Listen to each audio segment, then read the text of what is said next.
అనగనగా చాలా చాలా లోతులో ఎంతో అందమైన నీలి సముద్ర ప్రపంచం.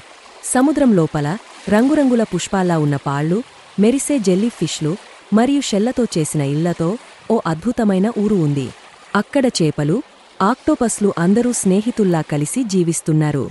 అక్కడే జీవిస్తోంది మన కథానాయిక, చిన్న తిమింగలం పిల్ల నీలా. ఇదే మన నీలా. చిన్న తిమింగలం ఆ ఊరిలో నివసిస్తుంది. నీలిరంగు తిమింగలం పిల్ల మెరిసే కళ్లతో, చెయ్యి పక్కన గులాబీ బొమ్మతో, ఆటలతో సరదాగా సముద్రంలో తిరుగుతోంది. ఆమెకు కొత్త విషయాలంటే ఎంతో ఇష్టం. రోజూ నీలా సముద్రపు పాఠశాలకు వెళుతుంది. సముద్రపు జీవులు షెల్ బెంచీలపై కూర్చుని వింటున్నారు. ఒక తెలివైన పాత తాబేలు గురువు మెరిసే ముత్యపు బోర్డుపై పాఠాలు చెబుతున్నాడు. పిల్లలకి పాటలు, గేమ్స్, స్నేహం గురించి నేర్పుతారు. నీలా ఎంతో ఆసక్తిగా వింటుంది. ఒకరోజు ఆ ఆటస్థలంలో నీలా ఓ కొత్త మిత్రుడిని కలుస్తుంది. అతని పేరు బబుల్ అనే పఫర్ ఫిష్. అతను తడబడి చూస్తుంటే నీలా తన ముద్దు నవ్వుతో అతనికి అభినందన చెబుతుంది. అలా ఇద్దరూ మంచి స్నేహితులవుతారు. ఊరి చివర ఓ పెద్ద కొండ ఉంటుంది. అందులో ఏదో రహస్యముంటుందంటూ పెద్ద చేపలు చెబుతుంటారు. అది అర్ధచంద్రాకారంలా ఉంటుంది. పచ్చికలతో కప్పబడి ఉంది. నీలా, బబుల్ ఇద్దరూ దాన్ని చూస్తూ ఆశ్చర్యపోతున్నారు.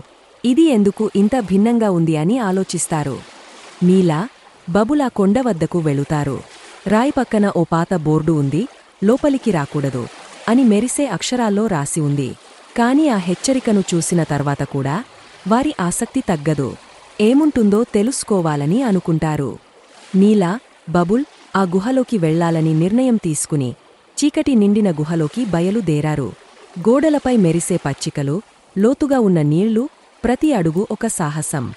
గుహలోకి వెళ్లగానే ఓ అద్భుతమైన ఊరును చూస్తారు. సముద్రపు జీవులు గడ్డకట్టినట్టుగా నిలచిపోయాయి.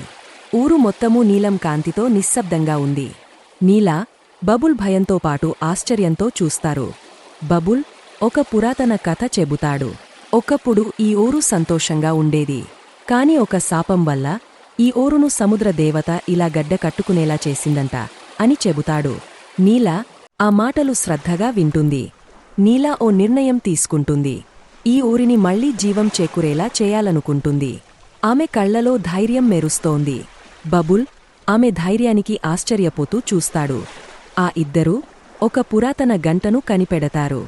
శక్తివంతమైన ఆ గంటను గట్టిగా మోగస్తారు. గంట ధ్వని సముద్ర అంతా వ్యాపిస్తుంది.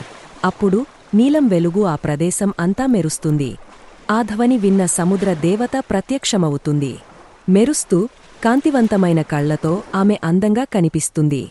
నీలా, బబుల్ నీటిబుడగల మధ్య నిలబడి ఆమెకు నమస్కరిస్తారు. వాళ్లకి ఓ గాయపడిన చిన్న తాబేలు దొరుకుతుంది.